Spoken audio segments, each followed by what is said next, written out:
de santé de ton âme. La Bible dit qu'il faut achever sa sanctification dans la crainte de Dieu. Souvent on entend des personnes dire je ne comprends pas pourquoi Dieu me bénit. Mais écoute-moi, il y a une raison à toute chose. Tu dis que peut-être que tu ne comprends pas pourquoi Dieu te bénit, mais une chose est certaine, c'est que la Bible nous enseigne que Dieu n'exauce pas les pécheurs. Si Dieu n'exauce pas les pécheurs, ça voudrait dire que toute forme de péché qui pourrait exister dans votre vie serait sujette, n'est-ce pas, à empêcher Dieu de vous exaucer. Pour vous exaucer, il faut vous écouter, n'est-ce pas? La Bible dit que la main de l'Éternel n'est pas devenue courte pour nous secourir, ni ses oreilles sourdes pour entendre nos prières. Ça voudrait dire que pour vous exaucer, il faut que Dieu vous entende. Parce qu'il y a une différence aussi entre entendre et écouter. Si Dieu ne vous a pas entendu, il ne peut pas vous écouter. Écouter suppose une attention soutenue. Je peux être là, vous êtes assis, peut-être l'esprit de certains ailleurs. Donc sur le coup, je parle, vous m'entendez, mais vous ne m'écoutez pas. Parce que pour m'écouter, ça suppose une attention. Ça voudrait dire que Dieu ne prête même pas attention. C'est ce que ça signifie. Dieu ne prête même pas attention à une personne lorsque le péché existe dans sa vie. Mais désolé, le péché n'est pas qu'un péché du corps. Les péchés qui existent selon la parole de Dieu, ce n'est pas que les péchés d'adultère, d'impudicité, de vol, de meurtre ou des choses. Il y a des péchés de l'âme, il y a des péchés de l'esprit. Celui qui accepte un mensonge du diable, il paralyse sa vie. L'esprit se nourrit de la parole de Dieu. Donc si vous acceptez une contre-vérité de Satan, si Satan parvient à vous mettre quelque chose dans la tête, il contrôle votre vie. Il n'a pas besoin que vous commettiez l'impudicité, il n'a pas besoin que vous commettiez l'adultère, mais il contrôle votre vie. Vous savez, généralement, les enfants en Christ sont ceux-là qui aiment mettre un accent particulier juste sur les péchés du corps. Ceux qui ont tendance à se focaliser juste sur les péchés du corps pour dire, bah ouais, je suis irréprochable. Chers amis, si tu es irréprochable, Dieu va te bénir. Si tu étais vraiment irréprochable, Dieu va te bénir. C'est pour ça, lorsque vous entendez quelqu'un qui dit, je ne sais pas qu'est-ce que j'ai fait et puis je ne suis pas béni, il y a bien une raison.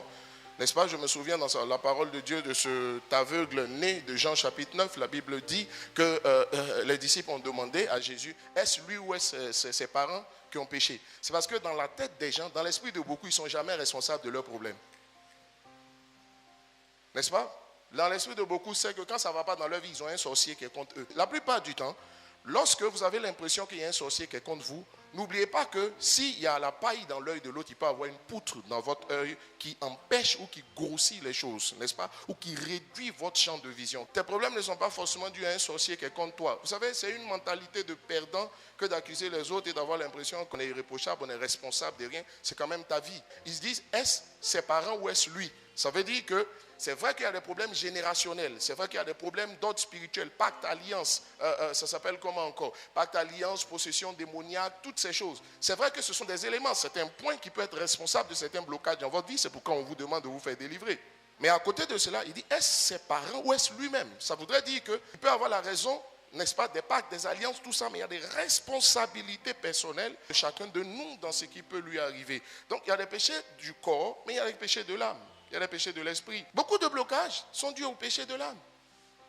Et donc une âme malade, c'est une vie qui sera contrôlée par le diable. L'état de santé de votre âme va déterminer ce que vous allez devenir. Une chose m'a marqué dans l'histoire de mon histoire favorite dans la Bible, le paralytique à Bethesda de Jean chapitre 5. Et souvent quand Jésus finit d'opérer le miracle, il dit va et puis ne pêche plus. Il n'a pas dit ne pêche pas, il dit ne pêche plus. Plus signifie la cessation d'une activité qu'on avait déjà commencée. Il dit, va, pas ne pêche pas, mais ne pêche plus. Là, Dieu a honoré sa foi, mais il avait un autre problème qui pouvait entraîner à nouveau d'autres blocages dans sa vie. C'était son péché, le péché de l'âme. Ça fait moins choquant de dire que quelqu'un est jaloux, ou bien quelqu'un vit constamment dans l'abattement, que de dire, quand c'est comme ça, il ne va pas dire j'ai péché. On dit, tu as fait quel péché? Il dit, non, je suis tout le temps triste. Il n'ose même pas dire qu'il a péché. Quelqu'un peut-il dire amen? Mais quand il a commis l'adultère, on dit quoi? Mais tu sais quoi? Leur vie va être bloquée au même titre. On dit celui qui commet l'impudicité pêche contre son propre corps. Or, notre corps est le temple du Saint-Esprit. Ça veut dire, tu crées un palabre entre le Saint-Esprit et toi, au-delà de ton problème. Dieu ne considère pas ce que les hommes considèrent. Pas parce que ce que les hommes considèrent, Dieu n'en tient pas compte. Mais ça veut dire que ce que les hommes appellent comme quelque chose de simple, Dieu peut le voir comme très grand. Ce que les hommes peuvent voir comme banal, Dieu peut le considérer à un niveau qui vous étonne. C'est pourquoi le problème de la vie spirituelle, ne vous évaluez pas par rapport aux hommes. Quels sont les dangers d'une âme malade? Je vais en citer. Premièrement, Psaume 23, verset 3. Dans le psaume 23, verset 3, la Bible dit ceci, il restaure mon âme. La version parole vivante traduit le psaume 23, verset 3 en disant, il me redonne des forces. Écoute-moi, on dit il me redonne des forces. C'est plus la même chose. Do you see? C'est plus la même chose. On dit il me redonne des forces. On dit restaure mon âme. Le mot restaurer veut dire réparer, guérir. Ça voudrait dire quoi? Lorsqu'une âme est malade, on perd des forces. On perd des forces spirituelles. Donc quand l'âme est restaurée, lorsque l'âme est réparée, lorsque l'âme est guérie, on retrouve des forces. Ça veut dire quoi? Ça veut dire qu'une âme malade, soit parce que vous avez l'âme abattue, angoissée, inquiétée, découragée, toutes les maladies de l'âme n'ont pas la même conséquence. Pour la guérison de votre âme, vous allez devoir apprendre à traiter, pour la bonne santé de votre âme, vous allez apprendre à traiter avec l'abattement, le découragement, la tristesse. Lorsque Élie a fini de vaincre par le Saint-Esprit les prophètes de Baal et qu'il les a égorgés, battus à plate couture, la Bible va nous dire que alors qu'il s'apprêtait à se reposer de ses œuvres, Jézabel va se lever contre lui. Et dès que Jézabel va se lever contre lui, Élie va plonger dans une profonde dépression. Une âme dépressive, quand quelqu'un est dans la dépression, c'est une âme malade. Mais généralement, la dépression est la conséquence d'une tristesse, d'un abattement et d'une angoisse entretenue au quotidien. Le Seigneur veut nous donner le maximum de chances de rentrer dans nos bénédictions. C'est normal que devant une mauvaise nouvelle, vous soyez triste ou abattu ponctuellement. Mais la Bible nous dit quand Jésus est arrivé dans la ville de Béthanie après l'inhumation de Lazare, quand Jésus est arrivé, on dit Jésus a pleuré. Mais vous comprenez, dès qu'il a fini de pleurer, les cieux, ses yeux dit allons au tombeau. Ça, ce sont des hommes. Vous savez, les enfants prennent plaisir de rester dans les pleurs. Parce que les enfants ne peuvent pas s'arrêter de pleurer si papa ou bien quelqu'un ne vient pas les calmer. Il n'aura pas toujours quelqu'un pour te calmer. Dès l'instant où vous apprenez vous-même à vous calmer de vos blessures, de vos tristesses, de vos angoisses, là, on peut faire quelque chose avec vous. Là, Dieu peut travailler avec vous. Mais parce qu'en réalité, vous remarquez, Élie va demander à Dieu de le prendre. Oui, mon fils, il va demander à Dieu de le prendre. Mais tu sais quoi, Dieu a accepté. Normalement, Dieu devait refuser. De toute façon, c'est Dieu qui décide. Mais Élie dit, Seigneur, je suis resté seul, ce qui était faux. Il dit, je suis resté seul. Ah voilà, et puis Jézabel s'est levée contre moi. Tu as pu vaincre 400 prophètes de Baal. C'est une femme qui va te mettre dans des routes comme ça. Ça n'a pas de sens. Mais vous savez quoi? Il pensait que le temps était venu pour lui de se reposer de ses œuvres. Dans la vie, il y a plein de surprises. Les choses peuvent arriver au moment où vous y attendez le moins. Peu importe la période où les choses arrivent. Ah bon, si, Kando la brisa. Alors, devant une telle situation, vous savez, il dit, je veux mourir. Et puis Dieu accepte. Mais c'est parce que quand Dieu l'a regardé, il s'est rendu compte que là où il arrive, on ne peut plus rien faire. Dieu ne peut pas travailler avec les âmes abattues qui vivent dans l'abattement, la tristesse. Si c'est ponctuel, d'accord. Mais tu perds toutes tes forces spirituelles. L'onction de Dieu ne peut pas se déployer dans une âme qui est comme ça. Quelqu'un va me dire que lui, il ne manifeste pas l'onction et Dieu ne l'utilise pas pour guérir les malades. Mais listen. Écoutez-moi. Quand quelqu'un est triste et abattu, remarquez bien, il ne prie pas. Qu'est-ce qui t'arrive à toi seul pour que tu sois dans un tel état? Vous savez quoi? Souvent, vous pensez que votre problème est très grave. Parlez avec quelqu'un. Romains 8, verset 28 dit quoi? Toute chose concourt au bien de ceux qui aiment Dieu. Que tu le veuilles ou pas, tu vas devoir accepter cette vérité. Et j'ai compris, si vous voulez, toute la solution contre les blessures intérieures, c'est de comprendre ce verset. Ça veut dire que si toute chose concourt au bien de ceux qui aiment Dieu, ça veut dire que le problème qui est arrivé là, si Dieu ne l'a pas empêché, ça veut dire que ce problème est pour la gloire de Dieu dans ta vie. Si tu ne dis pas yes et que si tu n'apprends pas à accepter cette vérité, ça va être dur pour toi. Parce que, écoute, il y a des moments où, dans l'éducation de ton enfant, tu peux être nanti. Il demande, tu donnes. Quelquefois, même quand tu peux donner, il faut créer la difficulté quelque part. Il faut créer la difficulté pour que l'enfant apprenne. Romains 8, verset 28 aussi veut dire quoi? Ça veut dire simplement, on dit toute chose concourt au bien de ceux qui aiment Dieu. Vous savez, souvent quelqu'un dit c'est la volonté de Dieu. Si tu passes ta vie à dire ce qui m'est arrivé, c'est la volonté de Dieu, tu sais quoi? Ça ne va pas résoudre le problème. Ce n'est pas juste que c'est la volonté de Dieu. Parce que Dieu ne te demande pas d'accepter sa souveraineté de manière passive. Il ne te demande pas d'accepter sa souveraineté par contrainte. Non. Ou par résignation. Ce n'est pas de ça qu'il s'agit. Parce que certains pensent que dit, ah, c'est la volonté de Dieu. Quand dès l'instant où tu dis c'est la volonté de Dieu, ça t'enlève toute envie de vouloir te battre. Mais quand tu te dis, non, ce n'est pas juste que c'est la volonté de Dieu, tu dis, c'est pour la gloire de Dieu. Ça veut dire que non seulement ça va t'amener à accepter, mais tu vas chercher les forces quelque part pour renverser la vapeur. On dit, tout ce concourt au bien de ceux qui aiment Dieu. Au bien de ceux qui aiment Dieu. Au bien, mais de ceux qui aiment Dieu. Ça veut dire quoi? Dieu permet ce problème-là afin que tu apprennes à l'aimer malgré les problèmes que tu traverses. Et que les problèmes que tu traverses ne t'emmènent pas à douter de l'amour de Dieu et à aimer Dieu, à continuer à aimer Dieu. C'est de ça qu'il s'agit. Ça veut dire quoi? C'est le comportement d'enfant. On dit, ouais, on ne te voit plus. Pourquoi? Il dit, non, en fait, j'ai trop de problèmes. C'est un enfant. Je vous assure, c'est un enfant. C'est un enfant. Il dit, quand mes problèmes, pour l'instant, c'est trop chaud. Quand ça va aller, je vais venir.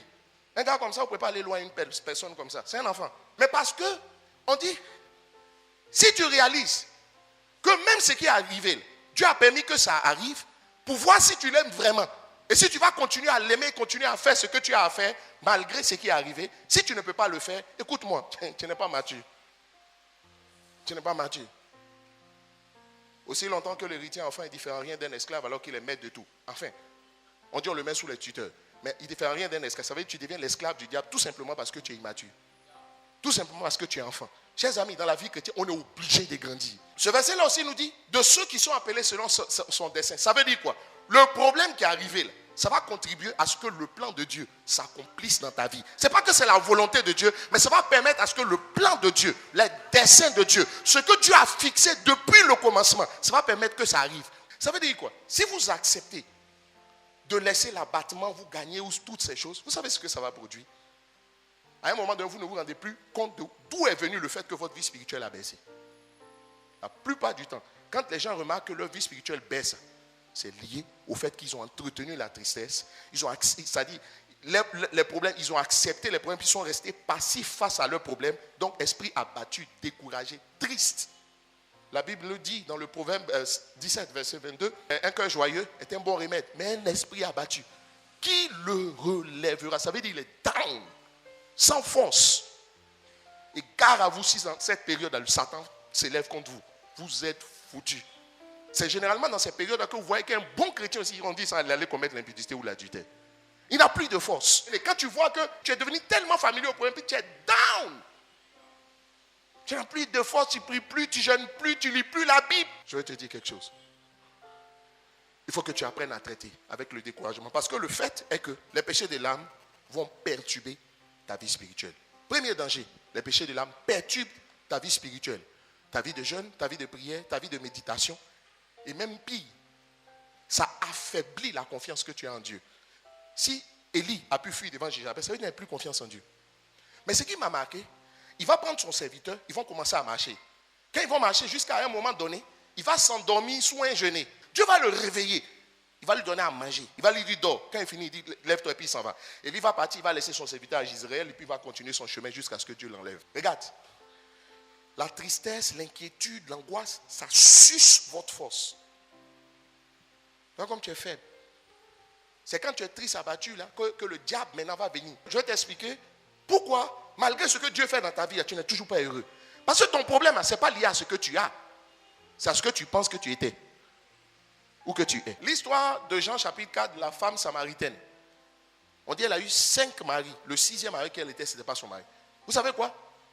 Ça veut dire que chaque mari qu'elle a eu son problème. Ce que vous oubliez, c'est que chaque qualité a les défauts de ses qualités. Quand quelqu'un est doux, il est gentil, c'est une qualité. Mais c'est un défaut. Quelqu'un qui est gentil, doux, il a les défauts de ses qualités. Quelqu'un qui est dur, ferme, strict, ce n'est pas un défaut. Hein? Ça dépend. Mais il a les défauts aussi de sa qualité. Ça ne dépend pas de ce que tu as ou de ce que tu n'as pas. De ce que Dieu a fait ou de ce que Dieu n'a pas fait. C'est lié profondément à ce que tu penses de toi-même. Les complexes, il y en a de 3 sortes. La plupart sont physiques. Mais il y a des complexes sociaux. Et puis il y a les complexes psychiques. Souvent tu penses qu'intellectuellement tu n'es pas bien nanti. Tout le piège du diable, il va vous pousser à vous comparer aux autres. Dès l'instant où tu sens en toi que tu commences à te comparer à quelqu'un, il faut t'arrêter. Les problèmes qui sont dedans. Les problèmes qui sont dedans. On va dire non, c'est pour m'améliorer. Laisse ça. Regarde à Jésus. Tu veux t'améliorer? Regarde à Jésus. Il va te montrer où tu es et puis où tu dois arriver. Parce qu'il connaît la fin depuis le commencement. Donc, la raison pour laquelle Dieu ne te montre pas le parcours, te montre le début et puis te montre la fin. C'est pour que tu puisses t'évaluer, comprendre que dans cette je ne suis pas encore arrivé. Tu n'as pas besoin d'aller regarder à quelqu'un d'abord.